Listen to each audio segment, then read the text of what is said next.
ನಮಸ್ಕಾರ ವೀಕ್ಷಕರೇ, royal TV ನ್ಯೂಸ್ಗೆ ಸ್ವಾಗತ.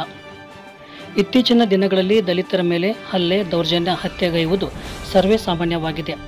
ಇಂಥ ಹತ್ಯೆ ಮಾಡುವವರ ವಿರುದ್ಧ ಸರ್ಕಾರ ಕಠಿಣ ಶಿಕ್ಷೆ ಕೈಗೊಳ್ಳಬೇಕು. ಹಾಗೆ ಈಗಾಗಲೇ ಹತ್ಯೆಯಾಗಿರುವವರ ಕುಟುಂಬಕ್ಕೆ ಆರ್ಥಿಕ ನೆರವನ್ನು ಕೂಡ ನೀಡಬೇಕು. ಹಾಗೆ ದಲಿತರಿಗೆ ರಕ್ಷಣೆಯನ್ನು ನೀಡಬೇಕೆಂದು ದಲಿತ ಪರ ಸಂಘಟನೆಯ ಜಿಲ್ಲಾ ಸಂಚಾಲಕರಾದಂಥ ಬಸವರಾಜ ಪೂಜಾರ್ ಹಾಗೂ ಹರೀಶ್ ನಾಟಿಕಾರ್ ಮಾತನಾಡಿದರು.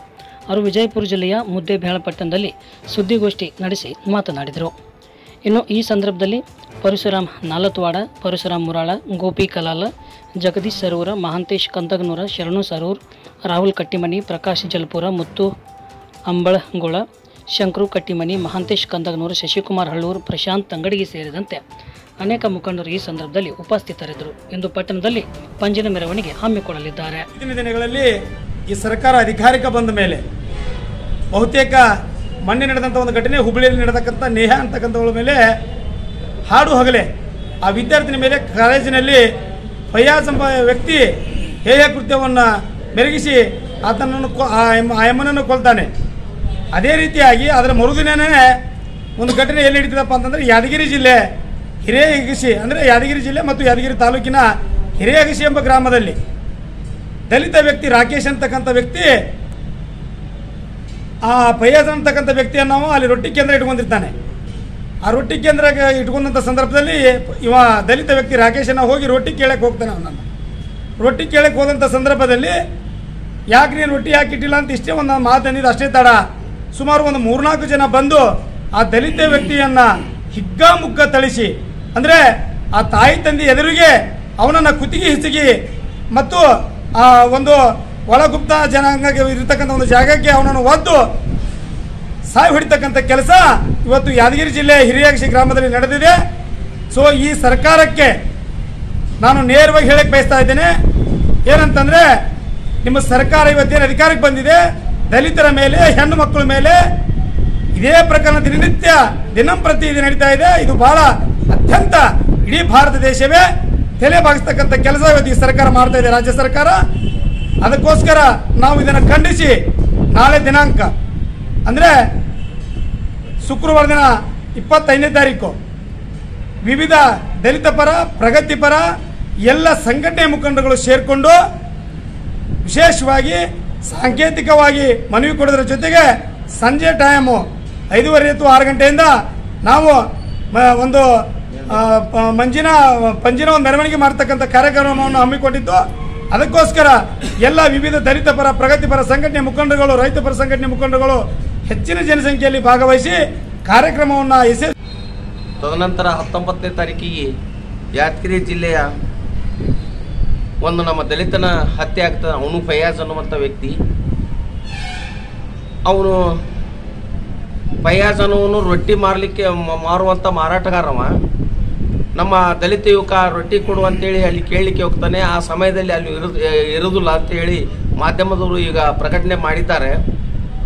ಇವನು ದುಡ್ಡು ಕೊಟ್ಟು ರೊಟ್ಟಿ ಖರೀದಿ ಮಾಡಕ್ಕೆ ಹೋಗಿದ್ದಾನೋ ಅಥವಾ ಭಿಕ್ಷೆ ಬೇಡಕ್ಕಾಗಿ ಹೋಗಿದ್ದಾನೋ ಅನ್ನುವಂಥ ವಿಚಾರವಾಗಿ ನಾನು ಭಾಳ ವಿಚಾರ ಮಾಡಲಾಗಿ ಇವನು ದುಡ್ಡು ಕೊಟ್ಟು ರೊಟ್ಟಿ ಖರೀದಿ ಮಾಡಲಿಕ್ಕೆ ಹೋಗಿದ್ದ. ಆ ವಿಷಯವಾಗಿ ಅವತ್ತು ಫಯಾಜ್ ಅನ್ನುವಂಥ ವ್ಯಕ್ತಿಯ ಒಂದು ಸಹೋದರಿ ಇರ್ತಾಳೆ. ಸಹೋದರಿಗೆ ಅಂಗಲಾಚಿ ನನಗೆ ರೊಟ್ಟಿ ಕೊಡಿ, ನಾವು ದುಡ್ಡು ಕೊಡ್ತೀನಿ ಅಂತೇಳಿ ಕೇಳ್ತಾ ಇದ್ದಾನ. ಆಕೆ ನಾನು ಇಲ್ಲ, ರೊಟ್ಟಿ ಇಲ್ಲ ಅಂತ ಹೇಳುವುದಕ್ಕೋಸ್ಕರ ವಿಷಯವನ್ನು ಹೇಳ್ತಾಳೆ. ತದನಂತರ ಆ ವಿಷಯವನ್ನು ಪ್ರಸ್ತಾಪಿ ಅವನ ಸಹೋದರ ಫಯಾಜ್ ಅನ್ನುವಂಥ ವ್ಯಕ್ತಿ ಮನೆಗೆ ಬಂದಾಗ ಇಂಥ ವ್ಯಕ್ತಿ ಬಂದು ನಮ್ಮ ಮೇಲೆ ದಬ್ಬಳಿಕೆ ಮಾಡಿ ರೊಟ್ಟಿ ಕೇಳ್ತಾ ಇದ್ದ ಅಂತ ಒಂದು ವಿಷಯಕ್ಕಾಗಿ ಹೇಳ್ತಾಳೆ. ಆ ಫಯಾಜ್ ಅನ್ನುವಂಥ ವ್ಯಕ್ತಿ ಅವನನ್ನು ಹುಡ್ಕೊಂಡು ಹೋಗಿ ಮರ್ಮಾಂಗಕ್ಕೆ ಒದ್ದು ಆತನನ್ನು ಮರ್ಡರ್ ಮಾಡ್ತಾ ಇದ್ದಾನೆ. ಈ ಇತಿಹಾಸದಲ್ಲಿ ಏನು ನಡೀತಾ ಇದೆ ಭಾರತ ದೇಶದಲ್ಲಿ, ಕರ್ನಾಟಕ ರಾಜ್ಯದಲ್ಲಿ ಎಷ್ಟು ಕೊಲೆ ಆಗ್ತಾ ಇದ್ದೇವೆ, ಎಷ್ಟನ್ನು ಬಲಿ ಕೊಡ್ತಾ ಇದ್ದೇವೆ, ಮಾನ್ಯ ಮುಖ್ಯಮಂತ್ರಿಗಳಿಗೆ ಕೇಳಬೇಕಾದಂಥ ಪ್ರಶ್ನೆ ನಾವು. ನೀವು ಅಧಿಕಾರಕ್ಕೆ ಬರಬೇಕಾದ್ರೆ ಡಾಕ್ಟರ್ ಬಾಬಾ ಸಾಹೇಬ್ ಅಂಬೇಡ್ಕರ್ ಅವರ ಹೆಸರು ಹೇಳ್ಕೊಂಡು ಅಧಿಕಾರಕ್ಕೆ ಬಂದಂಥವ್ರು ಇವತ್ತು ದಲಿತರ ಕಗ್ಗೊಲೆ ಆಗ್ತಿದೆ.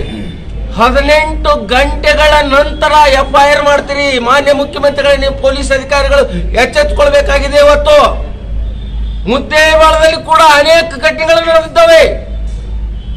ಪೊಲೀಸ್ ಅಧಿಕಾರಿಗಳನ್ನು ರಾಜಕೀಯ ಕೈಗೊಂಬೆಯಾಗಿ ಮಾಡ್ಕೊಂಡಿದ್ದೀರಲ್ಲ ನೀವು, ನಾಚಿಕೆ ಪಡಬೇಕು ನೀವು ರಾಜಕೀಯ ವ್ಯಕ್ತಿಗಳು. ಅದಕ್ಕಾಗಿ ನಾನು ಹೇಳ್ತಾ ಇದ್ದೇನೆ, ಶೀಘ್ರವಾಗಿ ಅಲ್ಲಿ ಅವನ ಮೇಲೆ ಹಲ್ಲೆ ಆಗ್ತಕ್ಕಂಥ ದಲಿತ ಯುವಕರ ಮೇಲೆ ಹಲ್ಲೆ ಆಗಿರುವುದನ್ನು ಸುಮಾರು 4 ರಿಂದ 5 ಜನ ಹಲ್ಲೆ ಮಾಡಿದ್ದಾರೆ. ಹಲ್ಲೆ ಮಾಡಿದಂತ ವ್ಯಕ್ತಿಗಳು ಶೀಘ್ರವಾಗಿ ಗಡಿಪೇರಾಗಬೇಕು, ಅವರಿಗೆ ಗಲ್ಲು ಶಿಕ್ಷೆ ಆಗಬೇಕು. ಹಾಗೂ ಮೃತ ಕುಟುಂಬಕ್ಕೆ ಸುಮಾರು 1 ಕೋಟಿ ರೂಪಾಯಿ ಸರ್ಕಾರದಿಂದ ಪರಿಹಾರ ಕೊಡಬೇಕು. ಯಾಕಂದ್ರೆ ಬಡ ಕುಟುಂಬ ಅದು. ಮೊದಲು ನೇಹಾರ ಕುಟುಂಬ ಒಂದು ಮಧ್ಯಮ ವರ್ಗದ ಕುಟುಂಬ ಆಗಿತ್ತು, ಅದಕ್ಕೆ ಪರಿಹಾರ ಕೇಳಿಲ್ಲ ನಾವು. ಇದು ಅತ್ಯಂತ ಬಡ ಕುಟುಂಬ. ಅದಕ್ಕಾಗಿ 1 ಕೋಟಿ ರೂಪಾಯಿ ಪರಿಹಾರ ಕೊಡಬೇಕು, ಅವನನ್ನು ಗಲ್ಲು ಶಿಕ್ಷೆಗೆ ಏರಿಸಬೇಕು. ಇಲ್ಲದೆ ಹೋದ್ರೆ ಇಡೀ ವಿವಿಧ ದಲಿತ ಪರ ಸಂಘಟನೆಯಿಂದ ಉಗ್ರವಾದ ಪ್ರತಿಭಟನೆ ಮಾಡಬೇಕಾಗತ್ತಾ, ಮಾಡೇ ಮಾಡ್ತೀವಿ. ಇದೇ ಶುಕ್ರವಾರ ನಮ್ಮ ಸಹೋದರ ಹೇಳಿದಂಗೆ ಶುಕ್ರವಾರದಿಂದ ಸಾಂಕೇತಿಕವಾಗಿ ನಾವು ಮನವಿಯನ್ನು ಕೊಡ್ತಾ ಇದ್ದೀವಿ. ಡಾಕ್ಟರ್ ಸಾಯಂಕಾಲ 6 ಗಂಟೆ ನಂತರ IB ಗೇಟ್ನಿಂದ ಹಿಡಿದುಕೊಂಡು ಬಸವೇಶ್ವರ ಸರ್ಕಲ್ನಲ್ಲಿ, ನಂತರ ಅಂಬೇಡ್ಕರ್ ಸರ್ಕಲ್ಕ್ಕೆ ಬಂದು ನಾವು ಮುಕ್ತಾಯ ಮಾಡ್ತಿದ್ದೀವಿ. ಪಂಜಿನ ಮೆರವಣಿಗೆಯನ್ನು ಮಾಡ್ತಾ ಇದ್ದೀವಿ. ಆ ಪಂಜಿನ ಮೆರವಣಿಗೆಯನ್ನು ಮಾಡಿ ನಾವು ಸರ್ಕಾರಕ್ಕೆ ಎಚ್ಚರಿಕೆಯನ್ನು ಕೊಡ್ತೀವಿ. ಈ ರಾಜ್ಯದ ಮುಖ್ಯಮಂತ್ರಿ